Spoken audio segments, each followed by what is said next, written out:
I So think the reason that it's going up is that there's more demand than there is supply. But I would say that if you go back to Wednesday, the silver market traded 487 million ounces of paper silver. And then on Friday, 356 million ounces. This is all done to hold the price below 37. And it's the second largest short position by the commercial banks. These are the ones that are financing the companies like BlackRock, the ones that own all of the military contracting companies that are making the high tech weapons.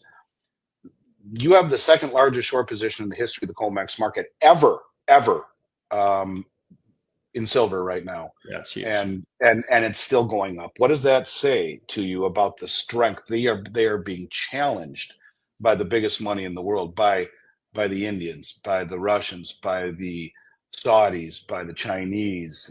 Their sovereign wealth funds are saying, nah, it's okay. We'll stand for delivery. We don't care if we have 12 margin calls. We're going to stand for delivery. We have more money than you do.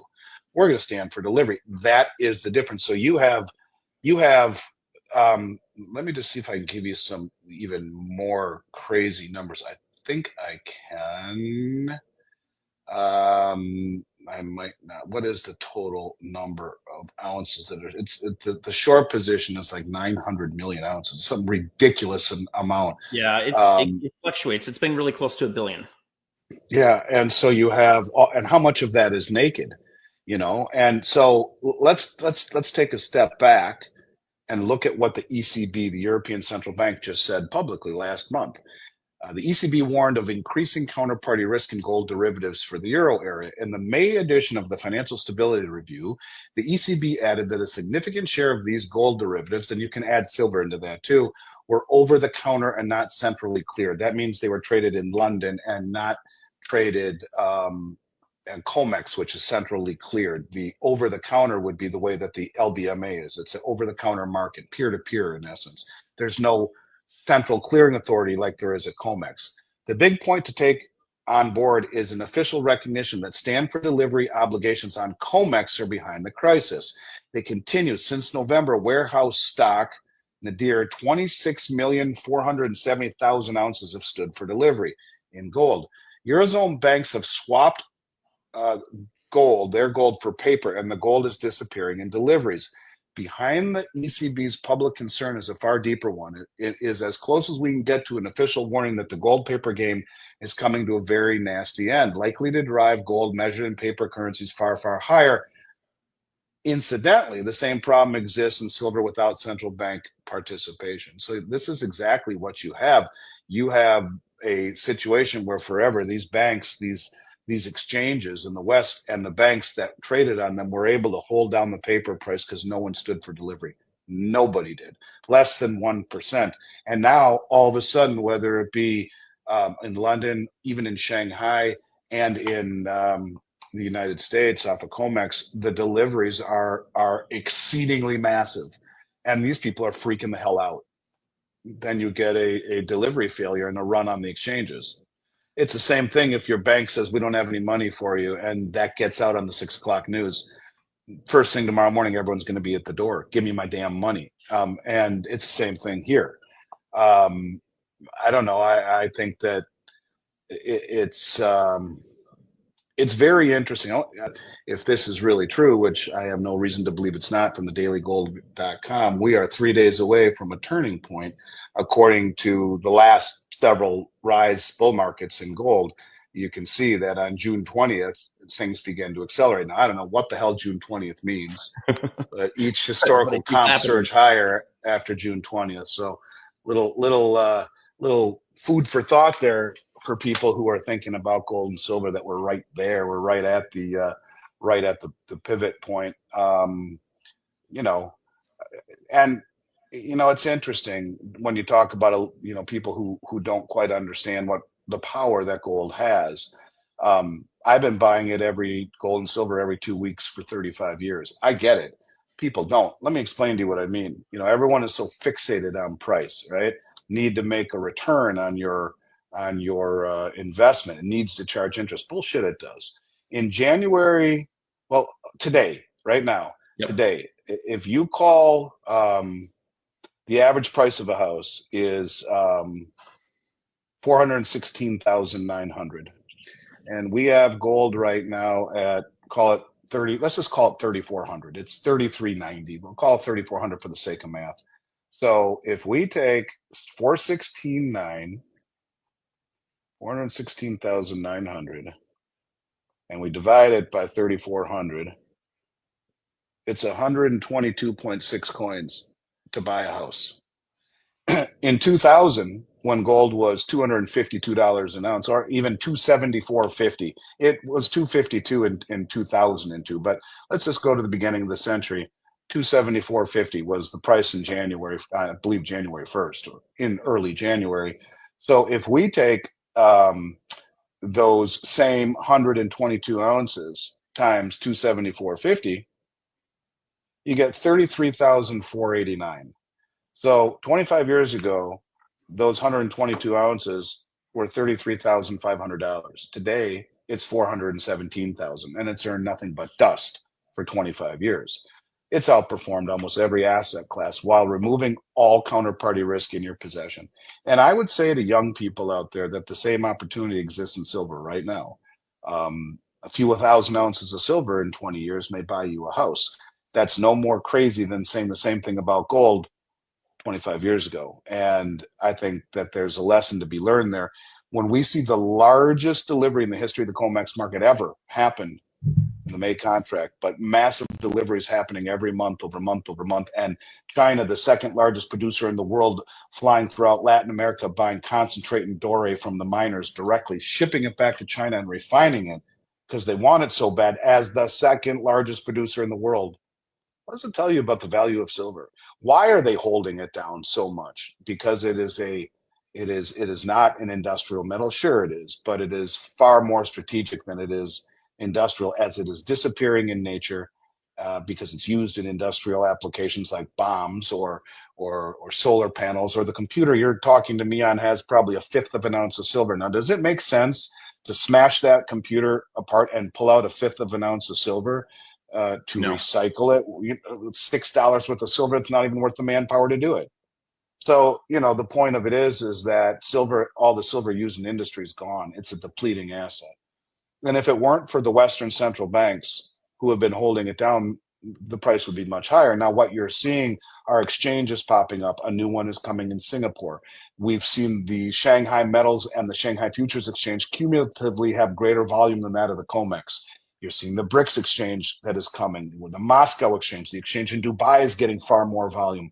These countries are accumulating and possessing all of the world's commodities, and they are more interested in being able to set the price and taking that away from the West than anything. This is about breaking free from the Western suppression. This Western rules-based system has benefited us, and all of the world's commodities valued in dollars has given us a huge advantage. Now these countries are saying, screw it. And I always say, it's the comment that the guy that's developing the BRICS grain exchange said: we produce more and consume more grain than they do in the West, but we can't control the price. It's done on COMEX. With the development of the BRICS grain exchange, that will change. Do you think they don't know that about all of the world's commodities? They're just not saying it. And that's why you're seeing these deliveries. They're challenging the West. It's accelerating. No, we'll stand for delivery. Thank you. Give me it. Month over month over month over month. And someone got to Trump and said, if you don't fucking do this, we're done. You got to do this right now. You need to stand for delivery right now, or we're done. And thankfully, someone got to the Trump administration. So these deliveries, in my mind, are the Treasury or the Federal Reserve, probably the Treasury, that is standing for delivery in huge amounts, because it is an existential threat to the sovereignty and to the future of this country. And when you see President Trump on Easter Sunday say, he who has the gold makes the rules, thank you very much. Well, what the hell does that mean? Where does that come from? You never heard Biden utter anything coherent or anything even remotely close to something like that. And when you see the Treasury Secretary Bessent say there will be a new Bretton Woods monetary system within this administration, well, what the hell does that mean? All of these clues that are being dropped, the crumbs, you can put them together and choose not to see where it's leading, or you can trust the clues and go with it, because that's the all at once moment. We're seeing the little by little by little by little. Neither you trust it or you don't. That's your prerogative. I believe that we are transitioning into a new monetary system, one that where gold will have a central role. It will be tied to a new system, either the way Judy Shelton says, through the treasury market, or something more ambitious like the way the BRICS are doing it, over Enbridge, settling in gold. And you can see that too, because the Shanghai Metals Exchange is opening up and building new exchanges to internationalize their reach. They're doing them in Africa, they're doing them in Asia, they're starting in Saudi Arabia and in Hong Kong. And the idea is to trade local currencies, CBDCs, over the bridge network, which is 98% less costly than the SWIFT network, and clears in 7 seconds instead of 3 days. They can do that, and then settle imbalances, either currency imbalances or trade imbalances, with gold. But by putting the metals exchanges in all of these other jurisdictions, it's better than just having it held in one jurisdiction, and that inspires more confidence. So you can see it everywhere. They're going to have a settlement system tied to gold, maybe ultimately a common currency, but that's in the future. A settlement system tied to gold, and maybe we're going to have a treasury system tied to gold. But whatever it is, I believe that's where we are heading, into a new system that is not about promises from a broke country. Take our treasuries and promise they're good, versus holding gold in your own possession, which has doubled its performance, that being of the treasury market, the 10-year, since 2000, with no counterparty risk. Just look at last year, was up 40%, gold was, and the treasury was up 4%. Look at this year, a 10-year treasury 6 months through the year have netted you 2%, and at the same time the dollar's down 10, gold's up 35. So you can see that this is something that is accelerating in terms of its performance, in terms of its demand. And net since 2014, Jared, there has been no new central bank buying of our treasuries. It's waning. So there are a lot of things happening all at once, and either you get it or you don't. So you don't buy gold to get wealthy. You buy gold to get the hell out of the way of what's coming. Gold and silver have once again captured the spotlight as America teeters on the edge of unprecedented financial and political instability. With Donald Trump's recent surge in polling numbers despite multiple legal challenges, and the U.S. economy walking a tightrope of inflation, rate uncertainty, and record-breaking debt levels, it has become abundantly clear that the fiat system, rooted in endless money printing and blind trust, is broken. Gold and silver are not just alternative investments anymore. They are lifeboats in a storm of economic and institutional collapse. Every fiat currency in history has eventually failed. The US dollar, once backed by gold, now floats on the whims of policymakers and central bankers. The Federal Reserve claims to fight inflation, yet it created the very problem with years of near-zero interest rates and trillions in stimulus. And now, with CPI inflation numbers still sticky and consumer sentiment in freefall, they've cornered themselves into a lose-lose situation.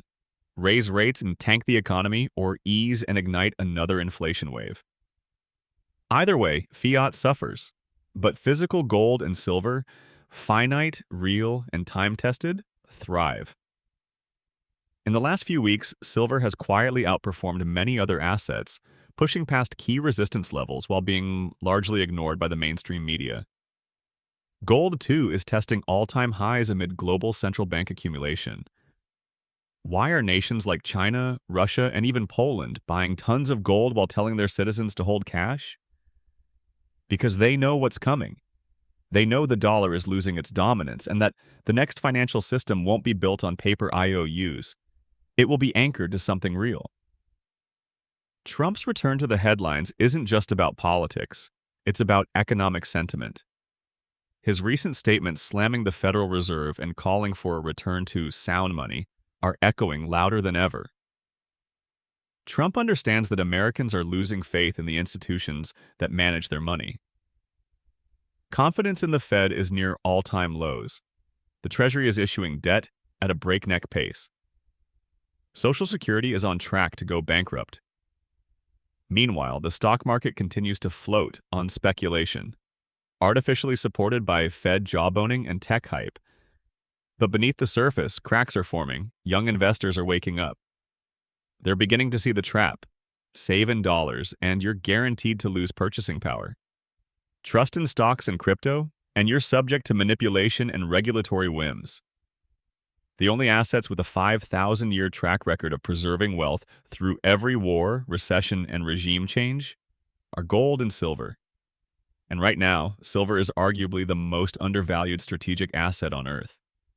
Not only is it a monetary metal, but it's also essential in solar panels, electric vehicles, and industrial applications. The supply is shrinking while demand is surging. This is not a speculative narrative. It's a supply chain reality. Meanwhile, America is sleepwalking into another debt crisis. With over $34 trillion in national debt and interest payments now rivaling military spending, the writing is on the wall. The government has no plan to pay it off. The only tool they have left is inflation. Silent theft through currency debasement. If you're holding dollars, you're the victim. Every printed dollar makes your savings weaker. Every stimulus check, every bailout, every new government program funded by the printing press, it's a transfer of your wealth to the state. Look at the banks. Regional banking stress has returned, and big names are warning of a new wave of collapses. If even one major institution falls, a domino effect could ensue. And with FDIC reserves under pressure and trust in banks declining, people are beginning to ask serious questions. What happens to my savings if the system locks up? If you can't hold it, you don't own it, and that's why physical metals are making a comeback. Gold and silver require no counterparty. They cannot be hacked, frozen, or inflated away. They don't rely on government promises or Wall Street gymnastics. In times of war, regime change, or collapse, like the world is inching toward now, they are the final fallback. Just this week, Trump warned that America is closer than ever to losing the dollar as the world reserve currency. That's not alarmism, it's fact. The BRICS nations are actively developing a gold-backed trading currency, and the world is watching. The petrodollar era is ending, and with it, the dollar's dominance. Gold and silver will outlive fiat. They have outlived every empire that thought it could print its way to prosperity, and they will outlive this one too. While Wall Street distracts you with AI stocks and debt-fueled bubbles, the smart money is quietly accumulating hard assets. If the monetary system resets, and history shows it always does, those holding metals will have purchasing power while everyone else scrambles for crumbs.